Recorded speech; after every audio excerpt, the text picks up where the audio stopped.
बरकबांखाया बसंनि रां थंथाय हदानि हामख्रायो लाखाय बागमुं मन्त्रक्रा डक्टर मानिक साहानि मानजों बुंबाय कायसा आलादा पान्डा संबुतां सुरजाखा तिनि त्रिपुरा संखालगु समबाय उन्नयन निगम लिमिटेड ताई बसं बरकबांखाया हामख्राय ताई रां थंबागमुं कॉर्पोरेशन कथालाई साक्कर बुंबाय स्रां सालो आगरतलानि प्रज्ञा भवन जुगाली जाखा कायसा लाखाय बागमानि संबुतां पान्डाव नाराक्रांनि मानजा फैका हासिरि मन्त्रक्रा डक्टर मानिक साहा अ सालनि पान्डाव बरकबांखाया हामख्रायनाय मंत्री शुक्लचरण नुवातियानि आलायदा मानजों बाय अ पान्डा सुंजाखा आबनो कारिब हापनि जुराजा अफिसार ताई निगमनि कुटुब बेरामनि तांक्रा रक ताई लाखाय मानाय कन्ज्यूमार रक एबा बेनिफिशियारि रक मानजाखा पान्डाव উপস্থিত থাকার জন্য আমার আন্তরিক শুভেচ্ছা ও ভালোবাসা এবং অভিনন্দন জানাচ্ছি।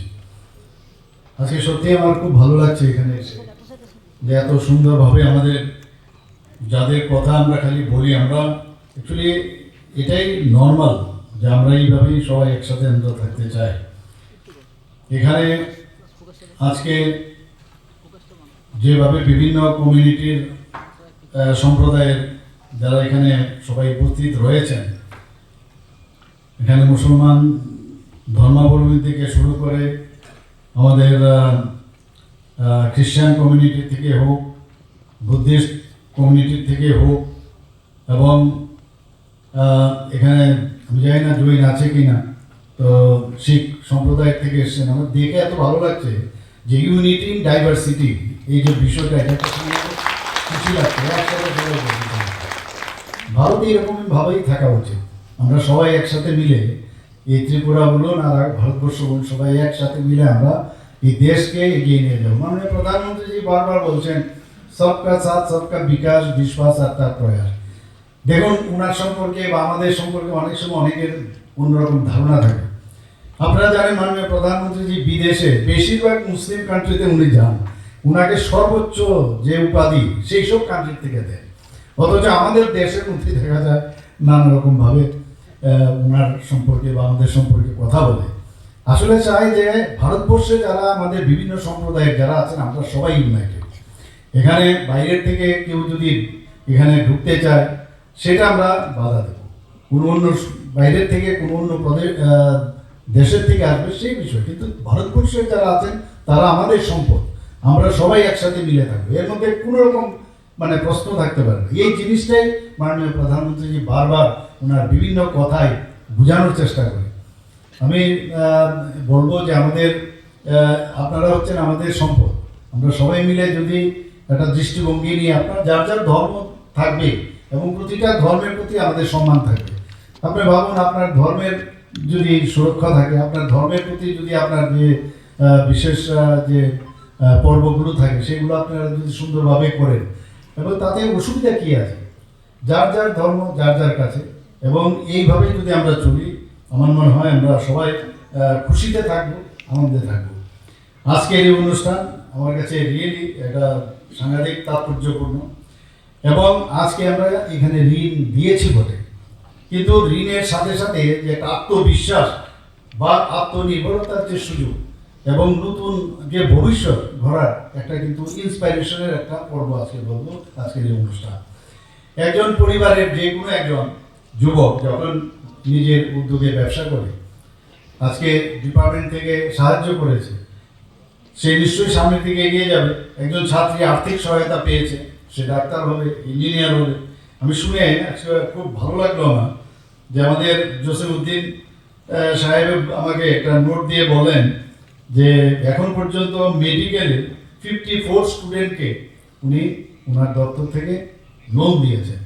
শুধু তাই নয়, 5 লক্ষ, আগে 5 লক্ষ ছিল, এখন 10 লক্ষ টাকা করেছেন। মাঝে মাঝে আমাদের কাছে আসে অনেক পড়াশোনার কারণে যে এত টাকা তো দিতে পারবো না। তো এইরকম এইসব জায়গায় যেভাবে ত্রিপুরা সরকার এবং আমাদের পিএসইউ থেকে মাইনরিটি যে ডিপার্টমেন্টগুলো এবং অন্যান্য যে পিএসইউগুলো আছে, সবাই মিলে যেভাবে কাজ করছেন, তাতে করে আমার মনে হয় যে একজন মানুষ সে লোন পেয়ে তার যে জীবন বদলায় না, শুধু বদলে যায় একটা পরিবারও এবং সমাজেরও কিন্তু পরিবর্তন আসে। যে আমার ওই এরিয়ার মধ্যে একজন ছেলে বা মেয়ে মেডিকেলের ডাক্তার হয়েছে, এটা শুনতেও ভালো। এএনএম থেকে, জিএনএম থেকে বিএসসি নার্সিং করছে। তো তো বিভিন্ন জায়গায় যখন করে এতে করে আত্মবিশ্বাসও বাড়ে এবং ওই এরিয়ার ঘরের ভিতর তো সবার আনন্দ থাকেই, কিন্তু সমাজেরও একটা বিরাট আত্মবিশ্বাস যায়, yes I can also do, I have everything in me, তো আই ক্যান ডু ইট। আমরা তো খালি সাহায্য করতে পারবো। আর কোনো অবস্থায় এটা যে স্বপ্ন দেখাটা খুব প্রয়োজন, এর মধ্যে কোনো রকম দুর্বলতার যেন প্রকাশ না পায়, সেটা সবাই মনে রাখতে হবে। আমি জানি এই কথাগুলো এখানে বিভিন্ন ধর্মাবলম্বী লোকরা আছেন, ওনারা এগুলো বলেন ঠিক, কিন্তু মাঝে মাঝে আমরা ডিস্ট্রাক্ট যাতে না হই, নিজেকে চেনা এবং নিজেকে সামনে যত বেশি চ্যালেঞ্জ থাকে, আর চ্যালেঞ্জকে যত বেশি আমরা সেট অ্যাসাইড করে সামনের দিকে এগিয়ে যাবো, তত বেশি আমরা কিন্তু শক্তমুক্ত হবো। জীবন এরকমই, সবাই এখানে বেঁচে থাকবো না আমরা সারা জীবন, কিন্তু এমন কাজ করতে হবে যে কাজটা মানুষ সারা জীবন মনে রাখবে, এই চিন্তা ভাবনা নিয়ে আমাদের চলতে হবে।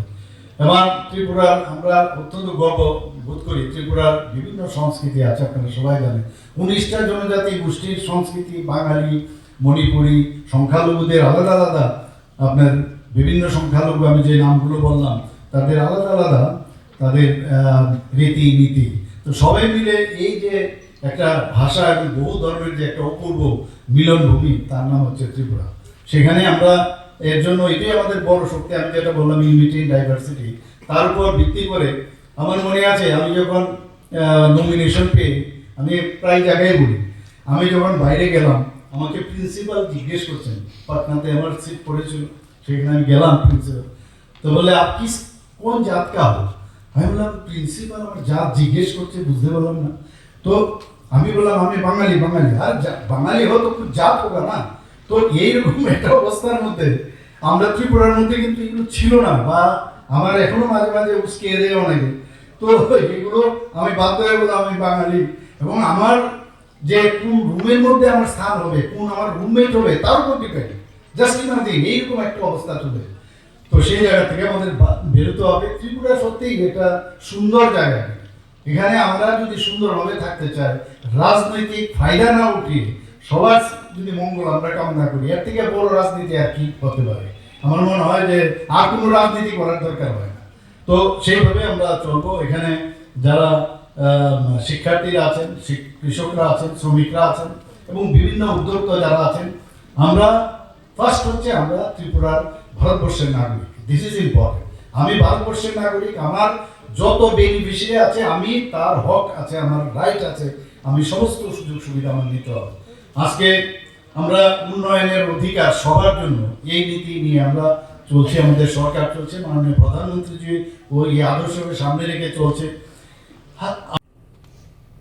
রাজ্য সরকার মাইনরিটি ওয়েলফেয়ার ডিপার্টমেন্টে রাজ্য সরকারের বাজেটের মাধ্যমে আমরা বিভিন্ন উন্নয়নমূলক আমরা কাজ করে যাচ্ছি, এবং তার সঙ্গে ভারত সরকারের সহযোগিতায় তথা দেশের প্রধানমন্ত্রীজি ওনার নেতৃত্বে এবং রাজ্যের মাননীয় মুখ্যমন্ত্রী ওনার নেতৃত্বে আমরা রাজ্যের সংখ্যালঘু দপ্তর আমরা যেইভাবে আমরা রাজ্য বাজেট এবং সেন্ট্রাল স্কিমে বিভিন্ন আমাদের অ্যাক্টিভিটিসের মাধ্যমে আমাদের বিশেষভাবে টার্গেট হচ্ছে যে সংখ্যালঘু সম্প্রদায় তাদেরকে আমরা বিভিন্নভাবে শিক্ষার দিক থেকে শুরু করে এবং বিভিন্ন ইনফ্রাস্ট্রাকচার ডেভেলপমেন্ট থেকে শুরু করে স্টেট গভর্নমেন্টের বিভিন্ন স্কিম এবং সেন্ট্রাল গভর্নমেন্টের বিভিন্ন স্কিম,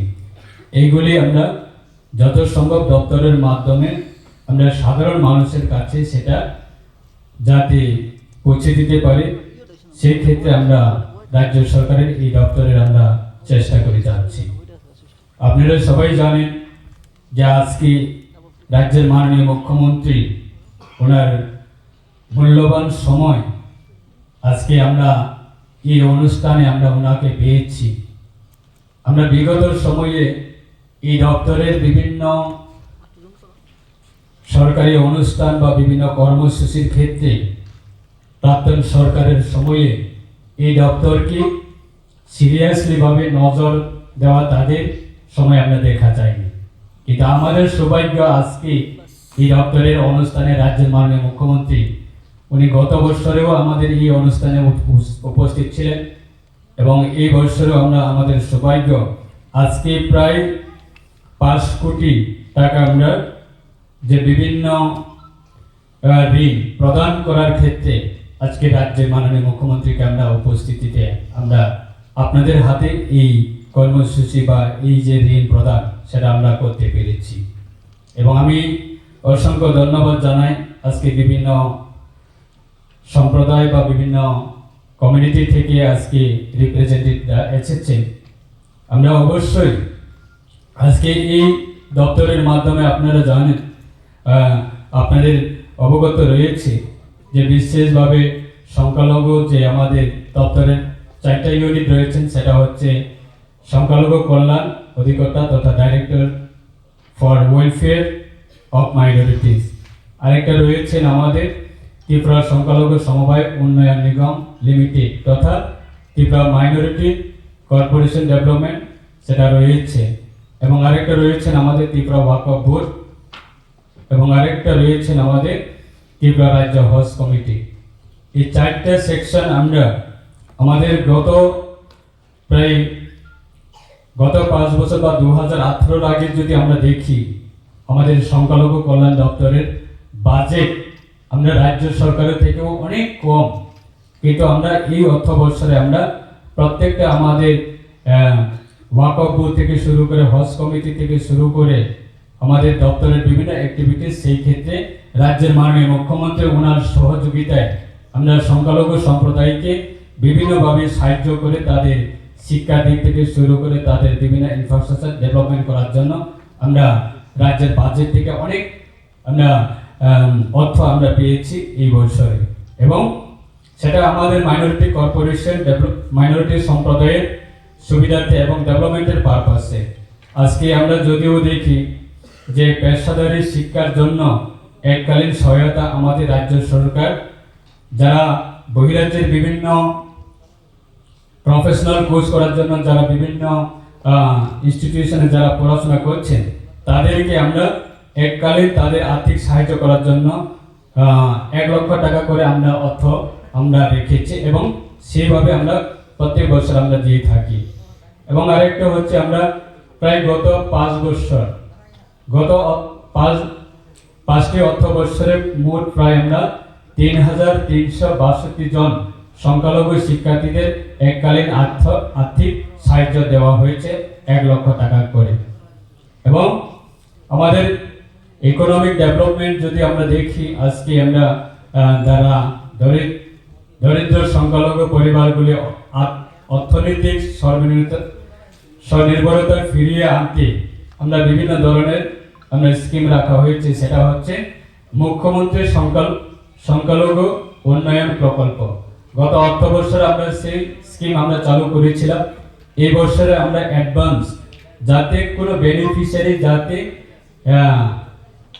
মিস না যায় তার জন্য আমরা বর্তমান অর্থ বছরে আমরা প্রায় 1,50,00,000 টাকা আমরা বাজেটে রেখেছি এবং সেই অনুষ্ঠান আজকে রাজ্যের মাননীয় মুখ্যমন্ত্রীর হাত ধরে সেটা আমরা বেনিফিশিয়ারির হাতে আমরা সেই বেনিফিটটা আমরা তুলে দিয়েছি এবং আগামী দিনে কমপ্লিটলি আমাদের এই অর্থ সাধারণ যারা বেনিফিশিয়ারি তাদের কাছে আমরা পৌঁছে দেব। এবং 10,000 টাকা করে যে অর্থ আমরা দিচ্ছি সেটা সাবসিডি হিসাবে, এবং সেই অর্থের মাধ্যমে আমরা বিভিন্ন ক্ষুদ্র ব্যবসা করার ক্ষেত্রে স্বনির্ভর হওয়া যায়, আত্মনির্ভর হওয়া যায়, তার জন্য এই প্রকল্প আমরা রাখা হয়েছে। এবং আরেকটা বিষয় আমার পূর্ব বক্তা সেক্রেটারি সাহেব বলার জন্য চেষ্টা করেছে যে আমাদের কেন্দ্রীয় সরকারের যে প্রধানমন্ত্রীর ওনার নেতৃত্বে এটা আমাদের প্রকল্প রয়েছে PMJBK, প্রধানমন্ত্রী জনকল্যাণ বিকাশ যোজনা। এর মাধ্যমে আমরা প্রত্যেক অর্থবর্ষে আমরা বিভিন্ন ইনফ্রাস্ট্রাকচার ডেভেলপমেন্ট করার জন্য, যেমন আমাদের স্বাস্থ্যের জন্য এবং স্কুলের জন্য বিভিন্ন স্কুল বিল্ডিং করার ক্ষেত্রে এবং হোস্টেল করার ক্ষেত্রে, বিভিন্ন স্বাস্থ্য কেন্দ্র করার ক্ষেত্রে, সেগুলি পারপাসে আমাদের এই স্কিমের মাধ্যমে আমরা বিগত সময়ে আমরা কাজ করে থাকি কম্পিউটার ল্যাব করার জন্য। তো সেরকমভাবে আমরা বর্তমানে প্রায় 55 নোস প্রজেক্ট আমরা বিভিন্ন জেলা থেকে এবং বিভিন্ন জেলা ভিত্তিক আমাদের কমিটি রয়েছেন, সেই কমিটি অ্যাপ্রুভেলের মাধ্যমে এবং রাজ্যে আমাদের একটা কমিটি রয়েছেন রাজ্য স্তরে, এই কমিটি অ্যাপ্রুভেলের মাধ্যমে আমরা পোর্টালে আপলোড করে আমরা ভারত সরকারের কাছে, এই দপ্তরের কাছে আমরা প্রস্তাব পাঠানো হয়েছে এবং আমরা আশাবাদী যে ভারত সরকারের এই স্কিম সেটাকে স্যাংশন দেওয়ার জন্য তারা বিভিন্ন গাইডলাইন সেটা অ্যামেন্ডমেন্ট করা হয়েছে। তাই আগামী দিনে সেই স্কিমগুলি আমরা সেই প্রজেক্টগুলি অবশ্যই আমরা স্যাংশন পাবো। প্রায় 322 কোটি টাকা আমাদের রাজ্য থেকে আমরা বিভিন্ন ডেভেলপমেন্ট পারপাসে আমরা প্রজেক্ট পাঠানো হয়েছে। এবং আরেকটা বিষয়, আমরা হজ যাত্রীদের সহায়তা, আপনারা সবাই জানেন বর্তমান আমরা আমাদের হজ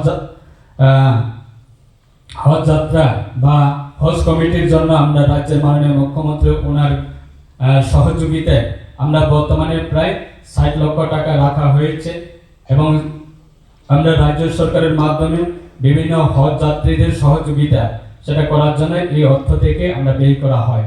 এবং আমরা ধন্যবাদ জানাই যে আমি ব্যক্তিগতভাবে এই দপ্তরের মন্ত্রী হিসাবে ভারত সরকারের দেশের প্রধানমন্ত্রী যে ওনাকে অসংখ্য ধন্যবাদ জানাই এবং union minister minority welfare department যে উনি এত সুন্দরভাবে যে যারা ভারতবর্ষের সমস্ত যারা হজ যাত্রী রয়েছেন তাদেরকে যেইভাবে সিস্টেমে এবং গভর্নমেন্টের কোঅপারেশনের মাধ্যমে তাদের হজ যাত্রী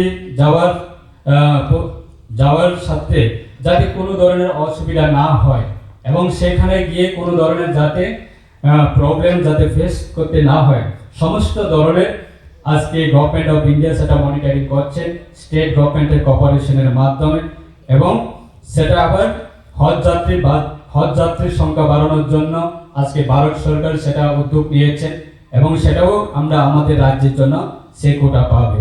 এবং আমরা জানি ওয়াকফ বোর্ড সম্পত্তি রক্ষা করার জন্য আমরা বর্তমানে অর্থবর্ষে প্রায় 1,50 লক্ষ টাকা রাখা হয়েছে এবং সেই ওয়াকফ সম্পত্তি সেটা যাতে কোনো ধরনের যাতে দপ্তরের বাইরে বা সরকারের বাইরে যাতে কোনো ধরনের যাতে সেই জিনিসগুলি যাতে কন্ট্রোলের বাইরে যাতে না যায় সরকারের রেজিস্ট্রেশন করার ক্ষেত্রে এবং ওয়াকফ প্রপার্টি সেটাকে মনিটরিং এবং প্রপার্টিটাকে কাজে লাগানো বা প্রপার্টিটাকে ডেভেলপমেন্ট পারপাসে বিভিন্ন অ্যাক্টিভিটিস করার জন্য সেই অর্থ আমরা রাজ্য সরকারের বাজেট থেকে রাখা হয়েছে।